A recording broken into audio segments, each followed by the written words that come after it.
On a gloomy, rain-soaked day, Kathy Timberlake, a determined woman currently out of work, finds herself drenched and splattered with mud after a passing limousine carelessly drives through a puddle.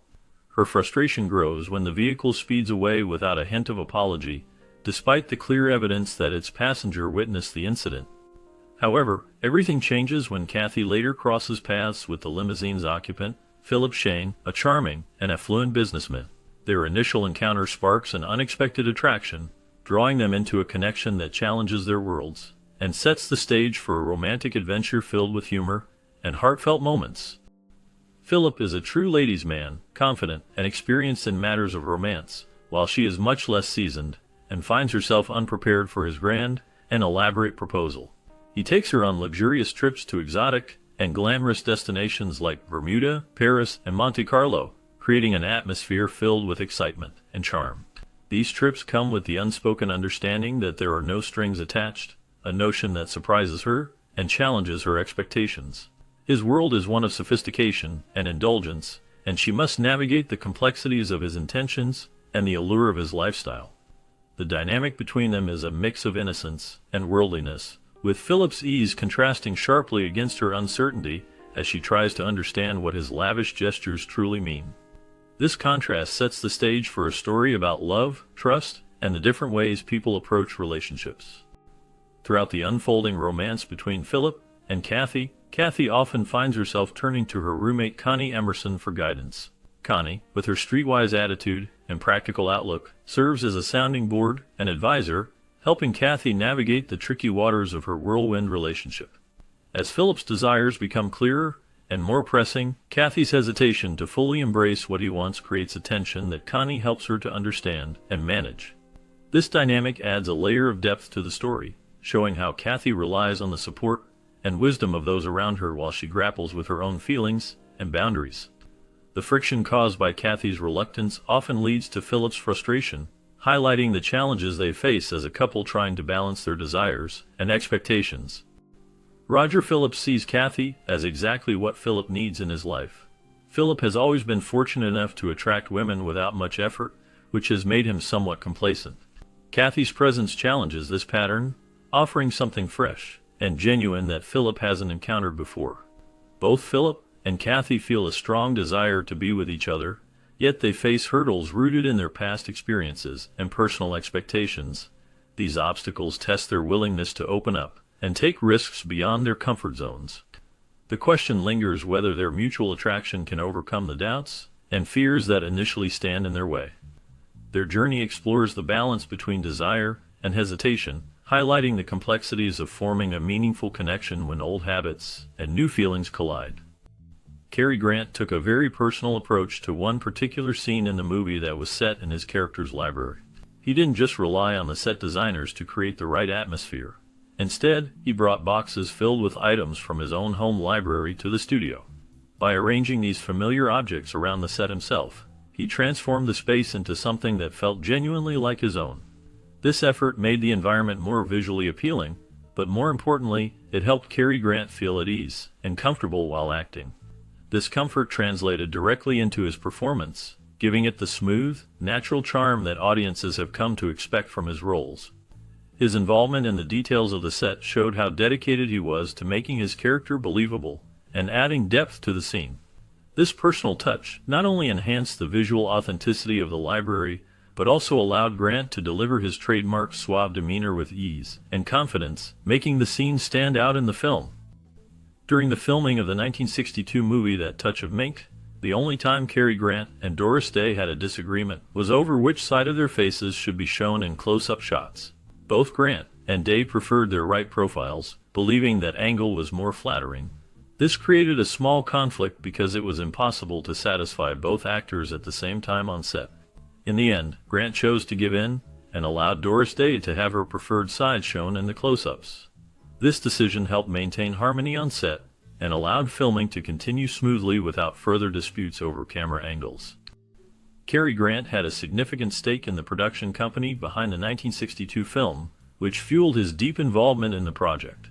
His attention to detail was so intense that filming came to a halt over something as seemingly minor as the doorknobs in his office. These doorknobs were made of brass and featured emerald-colored stones, which he felt were too flashy and out of place.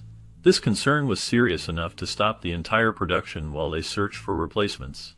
Eventually, instead of swapping the doorknobs, they decided to paint over them to tone down their appearance.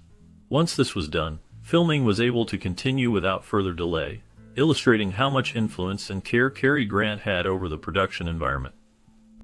At one point in the movie, Cary Grant's character makes a joke about the New York Yankees, saying they try too hard. This comment is ironic because the film was made in 1961, the very year the Yankees won the World Series in just 5 games. That same year, Roger Maris made history by breaking Babe Ruth's long-standing home run record. Interestingly, Cary Grant himself was a big fan of the Yankees, which likely helped the filmmakers secure appearances by famous players like Yogi Berra, Mickey Mantle, and Roger Maris. Their presence added a genuine touch to the movie, blending Hollywood charm with real sports legends. This connection between Grant's character and the Yankees brings an extra layer of fun and authenticity to the film. Grant was a big fan of the TV show The Honeymooners and especially admired Audrey Meadows. His appreciation for her talent led him to play a direct role in her being cast as Connie. Interestingly, Audrey Meadows' housekeeper, Pat Schofield, was eager to meet Grant herself. She would often wait in Meadows' dressing room, hoping for a chance to encounter him. To prepare for such a moment, Schofield would ask the makeup artist and hairdresser to help her look her best. Eventually, Meadows told Grant about her housekeeper's wish to meet him. Grant agreed to meet Schofield, who handled the meeting with grace and composure. However, after he left, she nearly collapsed, overwhelmed by the fact that she had met the great Cary Grant. Once, Cary Grant spotted an advertisement for a raincoat that he thought would suit Doris Day perfectly for the movie. He decided to call the company that made the coat to ask about it. After explaining who he was and what he wanted the coat for, the manufacturer didn't believe it was really Cary Grant on the phone and brushed him off. Not one to be easily discouraged, Grant told the man that if he wanted to see the collection, he would have to come in person. True to his word, Grant showed up himself. This story shows how hands-on he was, as he preferred to make his own calls and answer his home phone personally. This often led people to doubt they were speaking to the real Cary Grant, because he handled things himself instead of having assistants do it for him. His personal involvement in even small details, like choosing a raincoat for Doris Day's character, reflected his dedication to the film and his unique approach to his work. Doris Day once shared her thoughts about working with Cary Grant during the making of the 1962 film That Touch of Mink. She said that out of all her co-stars, Cary Grant was the one she knew the least. He was a very private and reserved person with a tough exterior that was hard to break through. Even though their relationship on set was friendly and polite, it lacked the usual give and take that often happens between actors. He kept his distance emotionally, making it difficult for Doris to get to know him on a deeper level. Despite this, the atmosphere while filming was amicable, but there was no real closeness or warmth beyond professional courtesy. This insight into their dynamic reveals how even two stars working closely together can remain strangers in many ways. She does state that he was very professional, maybe the most professional, exacting actor that she ever worked with. He concerned himself with every little detail: clothes, sets, production values, the entire works. In truth, Cary Grant was a very troubled guy who tried to do everything on a quest for perfection because he felt he was a very flawed individual. This quest for perfection drove him to be meticulous, ensuring that every aspect of the film reflected his high standards. His professionalism was not just about acting, but extended to the entire filmmaking process, showing his commitment to creating a polished and flawless final product. Despite his personal struggles, his dedication to his craft made a lasting impression on those who worked with him, leaving a legacy of excellence in the industry. Born Archibald Alexander Leach in January of 1904, Grant's early life was marked by hardship and emotional turmoil. His father worked as a suit presser but struggled with alcoholism, which likely created a difficult home environment. His mother was a nervous and controlling woman who smothered him as an only child, making the household a place where happiness was scarce. Grant himself said that he never experienced a happy moment under the same roof with both parents present. Eventually, his mother was committed to a state-run mental asylum, a fact that was never fully explained to the young Grant by his father. At just 11 years old, he was left to face this mystery and lost without clear answers, an experience that left a lasting impact on him. This troubled and confusing upbringing shaped the young boy in ways that would follow him throughout his life, influencing his character and perhaps even his future choices.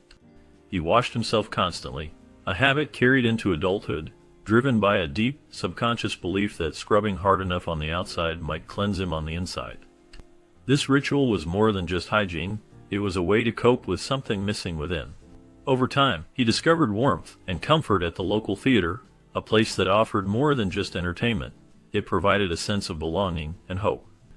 This newfound warmth helped shape him, transforming his character and eventually molding him into the ideal man remembered from the big screen. His journey from a man obsessed with physical cleanliness to one who found emotional depth and connection reveals a subtle but powerful transformation that resonates beyond the surface. That Touch of Mink, a 1962 romantic comedy featuring Doris Day and Cary Grant, presents a blend of charm and dated sensibilities that has elicited a range of responses from viewers. At its core, the film offers light-hearted entertainment with moments of clever dialogue and amusing scenarios, capturing a certain nostalgic appeal despite its lack of depth. The script's Oscar nomination may come as a surprise to some, given that the story is fundamentally a fluffy romp rather than a profound cinematic work. Nevertheless, it succeeds in delivering enjoyable amusement, particularly for those who appreciate the era's style of romantic comedy. However, the film's content and themes have not aged without criticism. Some viewers highlight an undercurrent of discomfort in the portrayal of relationships and gender dynamics. The character played by Doris Day is described as inhibited, and the plot incorporates awkward references to sexually transmitted diseases, which introduce a surprisingly dark tone amidst the otherwise light narrative. This aspect can feel jarring, especially given the film's otherwise playful atmosphere.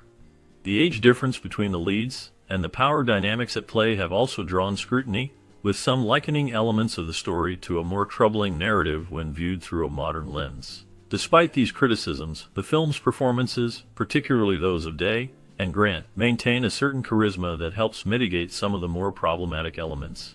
The chemistry between the leads and the witty exchanges contribute to a viewing experience that, while not without flaws, remains engaging.